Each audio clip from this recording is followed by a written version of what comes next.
Bonjour, bonsoir. Donc une petite vidéo sur la presse qui est mise en place dans le fond de mon garage. Donc on peut voir elle est montée, hein, voilà. Donc tout est en place. On peut voir au bas avec les roulettes sur les roulettes. Hein, on peut voir sur les roulettes.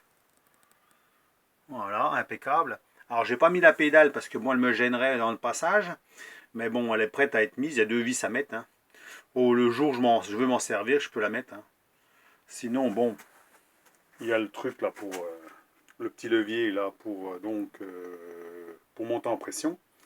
Alors pour le montage, rien de compliqué, hein, c'est du mécano, hein, il n'y a rien de compliqué. Hein. À part mettre des boulons, voilà, visser, il n'y a rien de très compliqué. Alors au niveau du raccordement, au niveau de la pression, ici là, vous avez juste enlevé le bouchon. Alors j'ai mis la vis là, la vis qui était dedans, là, qui est au-dessus, là, j'ai enlevé. Là, vous avez juste à dévisser. Il n'y a même pas de joint, il y a un joint torique à l'intérieur, donc vous mettez l'embout dedans et vous serrez. Ben, vous serrez à la main, hein, c'est pas la peine de serrer fort. Il faut juste que la partie à l'intérieur, là, ça rentre dedans, avant de visser. Voilà, faut bien l'enfiler. Alors pour vous aider, vous pouvez mettre une petite goutte d'huile pour que ça glisse dedans, parce que des fois c'est un peu dur à mettre, puis après vous serrez.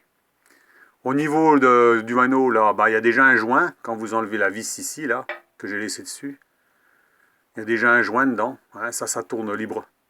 Donc le joint vous le laissez, vous remettez le mano dessus, puis c'est bon. Voilà. Donc rien de compliqué là-dedans. Hein, le reste c'est tout du vissé.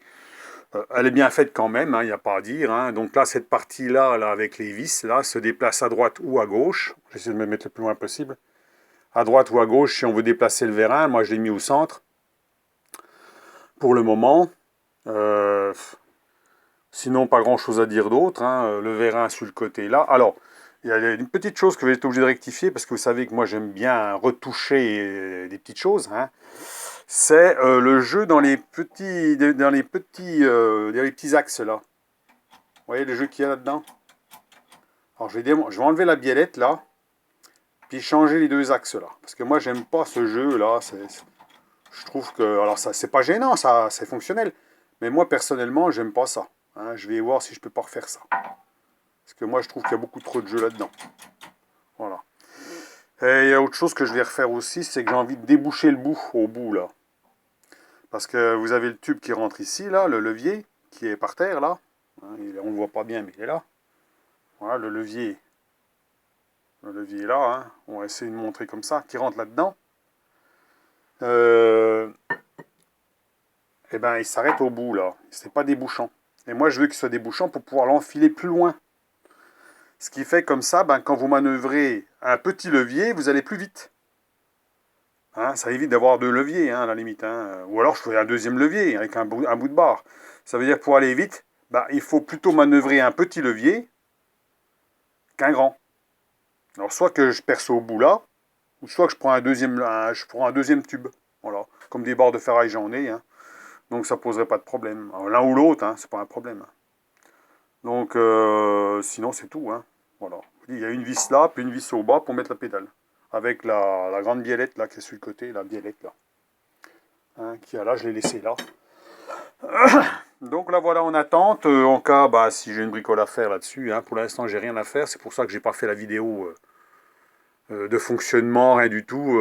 Pour l'instant elle est en stand-by, elle est comme ça, elle est montée, voilà, hein, c'est tout, hein, le vérin bon est bien en place, pas de problème. Alors bon, il y en a un qui m'avait dit, sur un abonné m'avait dit si j'avais du jeu dans le vérin là, parce que la sienne il avait la même, il avait du jeu. Ben moi aussi j'ai du jeu, il y a du jeu dedans, un petit peu de jeu. Alors, est-ce que c'est gênant ou pas? Je pense que tous ceux qui ont des presses comme ça, ce qu'ils ont acheté sur le net, ils ont le même problème. Hein. Ça doit être tout le même matériel. Hein. Après, on n'est pas dans du matériel professionnel qui coûte 2000 €. Hein, voilà. Hein. Ça sera occasionnel. Hein, voilà, occasionnel hein, pour bricoler. À partir du moment que ça ne fuit pas, c'est le principal. Hein. Voilà. Hein. Donc voilà, sinon, bah rien à dire, hein. J'ai pas si rien fait dessus, hein. Si j'ai bavuré un petit peu les trous ici, là. Ici, les petites biellettes là qui a ici, là, les petites biellettes de renfort là, elles sont embouties en fait, les trous sont emboutis. Donc moi j'ai passé un petit coup de fraise pour que quand on serre, ça soit bien à plat. Parce que sinon ben, ça fait une bavure de l'autre côté. C'est tout ce que j'ai fait. Hein. Sur la barre du bas, donc j'ai remis les... Alors, le fait que j'ai mis des pointeaux là dessus, eh ben ça bouge pas. La machine ne bouge pas du tout. Hein. On peut essayer de la bouger, elle ne bouge pas du tout. Hein. Elle est bien en place. Donc les pointeaux sont serrés à la main, à la limite, ou un tout petit coup de clé léger, ça suffit. Et là, elle est placée impeccable. Et si je veux la déplacer, bah, c'est facile. Hein. Il suffit de dévisser les pointeaux et puis de la bouger en avant ou en arrière. Voilà. Parce que j'ai une échelle, comme vous pouvez voir derrière. Et l'échelle, bah, si un jour je veux la prendre, bah, je suis coincé, je suis obligé de déplacer la presse. Alors autant qu'elle roule, c'est plus facile. Hein. Hein, voilà. Mais bon, cette échelle-là, elle est très grande et puis, eh ben, ma foi, elle est lourde. Donc aujourd'hui, ben, si je m'en sers, ça sera vraiment... je sais même pas si elle va resservir un jour quelque part, j'en sais rien. Mais enfin bon, je l'ai, ma foi, voilà. Hein. Elle fait 9 mètres de haut. Hein. Donc voilà. Donc voilà tout ce que j'ai à dire sur cette machine. Moi, je pense qu'il est préférable de prendre une grande comme ça qu'une petite d'atelier. Parce que j'ai vu beaucoup de vidéos sur les presses de 10 tonnes là qui font les toutes petites, hein, qui sont moitié moins grandes que ça. Puis c'est soudé, mais c'est soudé comme n'importe quoi, c'est mal fait et tout. Là, c'est tout boulonné. Déjà, il n'y a pas de soudure. Hein, on est déjà tranquille de ce côté-là. Et puis en plus, vous avez vraiment de la place. Hein, vous avez une place impeccable jusqu'au bas. Vous pouvez mettre des grandes pièces. Hein. Si un jour vous avez un cardan, un roulement sur un cardan, vous avez des roulements intermédiaires, des trucs comme ça à démonter ou un truc qui sera assez long. Vous pouvez démonter. Et ici, il y a une place énorme à l'intérieur, ici, là. Il y a pas de, ça ne gêne pas. Hein, la seule gêne, c'est entre les deux vis ici. Hein. Vous avez une grande place ici, suffisamment grande pour mettre quelque chose qui passe à travers. Alors que les petites presses d'atelier, vous avez deux espèces de renforts là qui gênent, qui peut être gênant. Hein. Alors bon, je sais pas, pour la différence de prix, des fois... alors celle-ci, elle a affiché aujourd'hui à 432 euros, je crois. Elle a diminué en prix. Elle était à 480, elle est passée à 430. Donc vous savez que j'ai toujours, avec mon code promo VV promo à moins de 5%, ça doit faire encore moins cher. C'est pour ceux qui veulent être intéressés par ce genre de matériel. Euh, et là, elle bouge pas du tout. J'ai beau essayer de la bouger, ça bouge plus. Là, elle est bien calée, hein, donc impeccable. Hein, juste avec ces petites vis du bas là que j'ai mis, ça suffit. Donc il suffit de les faire avant. Si un jour on veut la déplacer pour la mettre vraiment ailleurs, c'est pas du portatif quand même, mais c'est démontable. Donc c'est démontable, hein, tout est démontable. Bon, les pièces sont indépendamment sont pas trop lourdes, donc ça pose pas de problème. Donc à réfléchir à deux fois avant de prendre une presse d'établi et la mettre sur un établi. Voilà, qui vous prend peut-être la... Elle prend pas beaucoup de place en fait, hein. Elle vous prend très peu de place cette machine-là. Et vous pouvez mettre encore des trucs en dessous ici, là, si vraiment, voilà, vous avez de la place, hein, si vous en servez pas beaucoup. Vous pouvez mettre un espèce qu'on appelle ça, d'étagère ou autre chose qui est posée sur le sol qui permettra de mettre des pièces en dessous, hein, et vous pouvez enlever ou remettre. Hein. Donc en fait, elle ne vous prend pas de place dans l'atelier ou dans votre garage. Hein. Contre un mur ou dans un coin de mur, ça ne gêne pas. Donc moi, je conseillerais plutôt une grosse presse comme ça qu'une petite. Hein. Parce que même les petites, elles sont à 200 et quelques euros, je ne sais plus combien, 250, un truc comme ça. C'est quand même assez cher quand même. Hein. Le vérin, là, il est bien pratique parce qu'il est le long de la machine ici, donc il permet quand même... bah, il ne prend pas de place. Hein, et seul truc qui peut être gênant, c'est le dépassement de ça, qui fait à peu près 10 cm, hein, c'est tout. Hein, et puis les pattes au bas. Enfin, les pattes, ça dépasse de, on va dire, 25 cm à peu près, hein, ici, là, au niveau des pattes. À peu près, c'est à peu près tout. Voilà.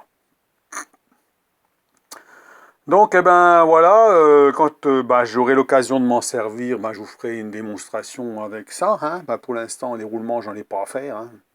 Donc, voilà, elle est livrée comme ça, complète. Hein. Donc, pas grand-chose à dire. Hein. Pas grand-chose à dire. Je pense que là, on n'est pas dans des... C'est sûr, on n'est pas dans une machine à 2000 euros, on est d'accord. Hein. C'est pas une machine professionnelle. On n'est pas on n'est pas dans un garage de réparation automobile ou de poids lourd.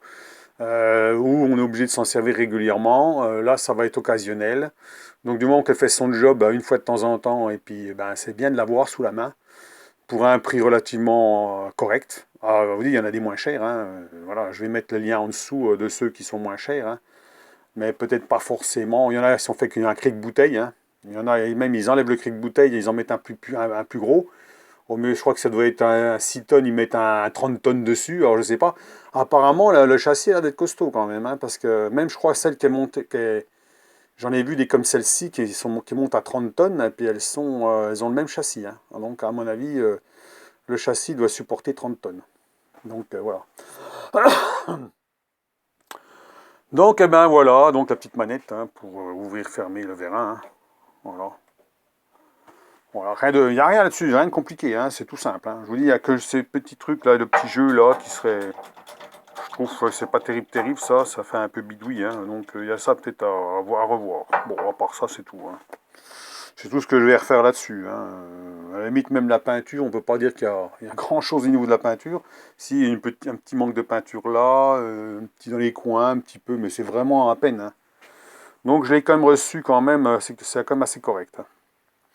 Donc eh ben, je vous laisse sur cette vidéo, dites-moi ce que vous en pensez. Donc alors, le Mano, il indique en extérieur 30 tonnes, et en intérieur 28 tonnes, alors c'est des tonnes US ou des tonnes métriques. Donc ça s'arrête à 20 tonnes. Alors, attention, hein, 20 tonnes c'est la limite, hein, on est d'accord, hein. Quand on vous dit des 20 tonnes, il faut vraiment se mettre tout son poids sur le levier, hein. Parce que là, ou alors il faudra un levier légèrement plus grand. Je ne sais pas si je vais pas en mettre un peu plus grand pour pouvoir, en cas où je suis coincé. Parce que sinon, jusqu'à 15 tonnes, ça passe bien. Puis après, ben, c'est dur, hein, c'est sûr, hein. Alors une 10 tonnes, apparemment, une 10 tonnes, quand vous montez déjà à 5 tonnes, c'est déjà très dur, hein, pour une 10 tonnes, hein. Donc, vous voyez, hein. Alors à mon avis, pour monter sur une 10 tonnes, pour monter à 10 tonnes, ça doit être très compliqué.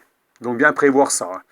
Donc celui qui veut vraiment une machine plus puissante, eh ben, il faut plutôt qu'ils prennent dans les 30 tonnes, hein, mais à ce moment-là, chez Weber, ils n'en font pas, hein. Il n'y a pas de 30 tonnes. J'ai vu apparemment sur Amazon, il y en a une qui est vendue, mais apparemment il y a beaucoup de critiques. Il y a des fuites partout. C'est pas le même système c'est pas le même système au niveau de la mise en pression et tout. Beaucoup se plaignent de fuites, etc., etc. Ce que je pourrais reprocher à cette machine-là, c'est qu'il n'y a pas de vitesse, justement. Il n'y a pas de vitesse. Quand vous pompez, ça descend tout doucement, hein, ça descend tout doucement. Donc faut rapprocher au maximum le support là pour être au plus près, voire mettre une pièce pour allonger, avoir des pièces pour rallonger ici, parce que sinon ben, c'est long, alors c'est pour ça assez long pour faire descendre le vérin. Et comme je vous dis, il faudra un petit levier ici pour aller vite pour pouvoir faire descendre. Voilà, hein, ça serait bien. Donc voilà, c'est tout ce qu'on pourrait dire là-dessus, hein, en reproche. Sinon c'est tout. Voilà. Moi, je vous dis, j'ai pas utilisé pour le jour où j'aurai un roulement puis que je vais lui mettre 15 à 20 tonnes dedans, ben on verra bien ce que ça dit, hein. Après, voilà, bon, on verra si ça peut décoller des roulements. Donc, voilà, c'est tout ce que j'ai à dire. Si vous avez des questions sur cette machine-là, il n'y a pas de souci, je peux y répondre, hein, il n'y a pas de problème. Je vous dis, on fera des essais le jour où j'ai un roulement à faire, hein. Ça ne sera pas demain la veille, parce que pour l'instant, j'ai plutôt des problèmes de soufflet, de suspension, des trucs comme ça sur ma voiture que des problèmes de roulement. Mais bon, vu qu'elle est elle est assez ancienne, un jour ou l'autre j'ai un roulement à faire. Alors, c'est un roulement de tambour, ça pose jamais trop de problèmes. Les roulements de tambour, ça s'en va bien, hein. Mais par contre, un roulement de moyeu avant, c'est pas la même, hein, c'est plus dur, hein. C'est plus dur à démonter, hein. Mais bon, je pense que ça va le faire à 20 tonnes. On doit pouvoir y arriver même avant, hein. Sauf si vraiment des problèmes de grippage ou autre chose. Hein, vu que ça peut être ancien, à ce moment-là, il faut chauffer un peu. J'ai un chalumeau, je peux chauffer, hein, un petit coup avant de la mettre sur la presse. Si vraiment je vois que c'est trop dur. C'est ce qu'on fait en général quand on n'a pas la possibilité de faire autrement. Donc voilà pour le montage. Voilà. Donc je vous dis, en 3 colis, c'est arrivé, hein, voilà, donc 3 colis. Alors j'ai pas montré le montage, hein. Bon, en fait, c'est tout bête, hein. J'ai procédé comme je vous ai dit, j'ai tout monté par terre. Et j'ai mis que 2 vis sur les pattes arrière, là, sur les grandes pattes ici, là, je montre avec le pied, là, sur les pattes là. J'ai mis que 2 vis et j'ai basculé, et après j'ai mis les 2 autres vis ici pour mettre les renforts, et comme ça, elle tient debout. Puis après, ben, j'ai fini de monter la plaque là et le deuxième renfort là, pour que ce soit moins lourd possible, hein. Et le vérin, je l'ai monté qu'après, hein. En fait, c'était moins lourd comme ça, voilà. Donc, pas de problème pour le montage. On fait ça, c'est faisable tout seul, il n'y a pas de problème. Voilà. Donc, ben, dites-moi ce que vous pensez de la bestiole là. Alors, ce modèle-là existe sur plein de sites, hein. Voilà, hein.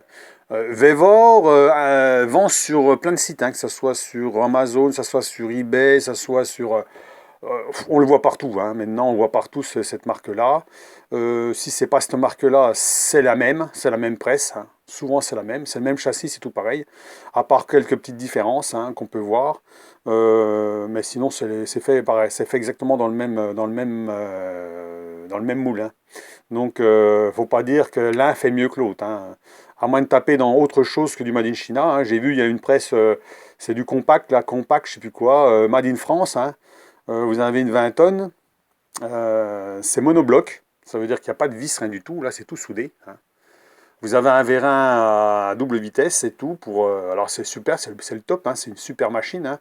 C'est professionnel, mais ça coûte 2 000 €, entre 1 500 et 2 000 €, voilà, bon c'est tout. Après, celui qui veut une bonne machine, ben c'est une marque comme ça qu'il vous faut, quoi, hein. Voilà, comme ça, vous n'avez pas de surprise, hein. Par contre, elle arrive monobloc, donc à mon avis, c'est 100 kilos, hein. C'est le même poids que celle-là, en fait, hein. C'est exactement le même poids, celle-là fait 100 kilos, à peu de choses près.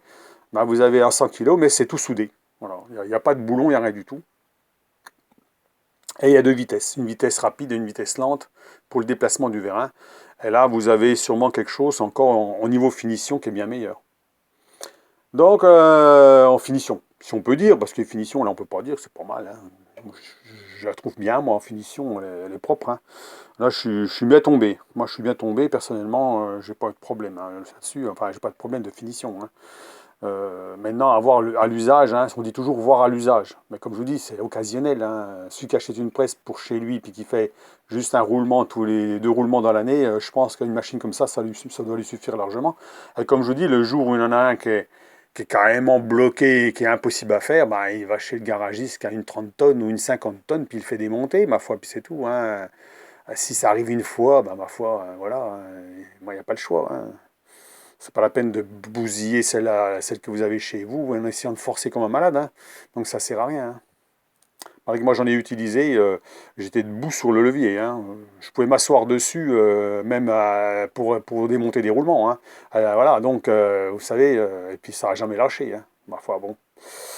Voilà, donc eh ben, je vous laisse sur cette petite vidéo. Là, c'est un peu dans le noir, c'est le soir, hein, voilà, il n'y a pas beaucoup de lumière. La vidéo va être faite comme ça, ma foi, hein.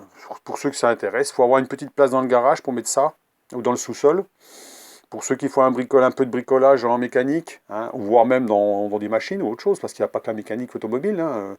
Vous avez la moindre roulement qui est monté à la presse. Si vous n'avez pas une presse, vous ne le démontez pas. Ou alors vous le démontez, vous le cassez, mais pour le remettre, c'est pas. Voilà, c'est à moins de taper au marteau dessus ou je sais pas quoi, hein, bon, alors que là, vous avez un petit truc quand même correct, hein, derrière, hein, pour faire le boulot, hein. Il manque pas une seule rondelle, hein. J'en ai remis même. J'ai remis des rondelles parce qu'ils prévoient, derrière les rondelles éventail, des grovers, ils prévoient pas de mettre des rondelles plates, mais moi j'aime pas mettre des rondelles grovers directement sous la peinture et tout, donc j'en mets des rondelles plates. Sachant que dans cette utilisation-là, jamais ça bougera, hein. Donc il n'y a pas de problème, hein. Jamais ça bougera, même en mettant des rondelles plates, c'est surtout sur le bas, hein, sur les morceaux du bas, là que j'ai rajouté des rondelles. Voilà, c'est tout. Normalement, il y a une rondelle devant, et derrière, il y a une rondelle grover, avec un écrou. Et ben moi, j'ai mis une rondelle plate entre les deux. Voilà, c'est tout. À part ça. Et puis mes roulettes en ferraille, les roulettes en ferraille, là, qui sont posées par terre. Voilà. Donc je les fais rouler, il n'y a pas de problème dans le garage, elle va, hein, ça roule. Alors c'est pas la panacée au niveau de la roulette, hein. Alors quand on la déplace, il faut mieux enlever ça. Ça se déplace, vous la mettez, soit vous le mettez au bas, soit vous l'enlevez. Vous enlevez les bouts de ferraille là parce que c'est pour pas qu'ils tombent. Et puis pour éviter de le prendre sur le pied. Et puis comme ça vous pouvez la déplacer sans risque. Alors il y a une petite chose qu'il faut faire aussi, c'est passer un coup de toile ici là. Voilà, j'ai passé un coup de toile, puis un coup de toile là-dessus. Je vais vous dire pourquoi, parce que ça, un vrai miroir, avec la peinture qu'ils ont mis, un vrai miroir, et les blocs métalliques là, eh bien ils glissent. À peine vous les touchez, ils glissent. Et puis là, ben, vous risquez de vous prendre sur le pied. Donc moi j'ai passé un coup de toile vite fait là-dessus pour casser un peu le vernis, pour que les blocs ici, eh ben, bougent beaucoup moins. Alors là, voilà, bon ça c'est normal que ça bouge, parce que c'est monté sur, c'est ça qui le tient. Mais là on voit que ça bouge pas. Ouais. Alors qu'avant, ben, ils glissaient comme s'ils étaient avec du silicone. Voilà, ça, Donc j'ai passé un petit coup de toile là-dessus. Je leur ferai peut-être encore un petit coup pour être sûr que ça bouge pas. Hein, parce que je ne veux pas que ça glisse et puis que ça vous tombe sur le pied, parce que c'est assez lourd ça. Hein. Donc à moins de mettre des chaussures de sécurité absolument à chaque fois que vous faites quelque chose. Sinon, si vous arrivez avec les godasses de jardin, vous prenez ça sur le pied, à mon avis, vous allez se sentir. Hein, parce que le petit bloc là en acier, là, ça pèse déjà lourd. Alors, à 1 mètre de haut, au bout du pied, là, ça doit faire du mal. Hein, voire même vous casser un orteil. Donc prévoyez quand même peut-être ça. Hein, un petit coup de toile sous les bords, voilà. Sinon ça tourne, hein, voilà, ça tourne, on peut le démonter, le bout ici, là. Voilà, c'est tout ce que j'ai fait, voilà. Voilà à peu près, voilà. Donc, eh ben, ce coup-là, je vous laisse, je vais arrêter le blabla là, je vous laisse à vos commentaires, et puis ma foi, ben, voilà, ben, je suis content, elle est en place. Je vous dis, j'ai mis 1 heure pour la mettre en place, hein. J'ai pas mis beaucoup de temps, j'ai profité d'une accalmie, je disais, un peu meilleure. Et puis ça m'a décidé de le faire, voilà, parce que bon, travailler quand il fait un temps comme ça, en ce moment il flotte, il y a du vent et tout, ça vous donne vraiment pas envie de faire quoi que ce soit. Et là, la petite modif que je vais faire là-dessus, ben, je vais la faire aussi quand il fera un peu meilleur. En ce moment, j'ai pas du tout envie de faire quoi que ce soit. Et en plus, je suis toujours malade, hein. Le Covid est toujours là. Alors, j'ai toujours des problèmes au niveau de la gorge, j'ai toujours des problèmes, je vous le dis toujours au passage, parce que pour ceux qui n'ont pas passé par là, ben, ils peuvent avoir le même problème que moi. C'est pour ça que j'en parle aussi en même temps, c'est que ben, ni goût ni odeur, et ça va bientôt faire un odorat, je veux dire, et ça fait bientôt 1 mois. Hein. Ça fait bientôt 1 mois que ça dure. Donc ce que je mange puis que ce que je bois, je sens que le sucré et le salé. Donc ça, ah, voilà, donc on en est toujours là. Et des glaires en permanence dans le fond de la gorge, c'est sans arrêt, c'est au niveau des bronches. Hein, donc, alors, ça va mieux, hein, ça va mieux quand même, mais bon, toujours le manque envie de bricoler, quoi. Bon, pas trop envie, voilà. J'ai l'impression que je suis tout le temps fatigué quand même quelque part. Donc c'est pas la forme, quoi. Hein, c'est pas la forme. C'est peut-être dû au temps aussi. Hein. Donc voilà.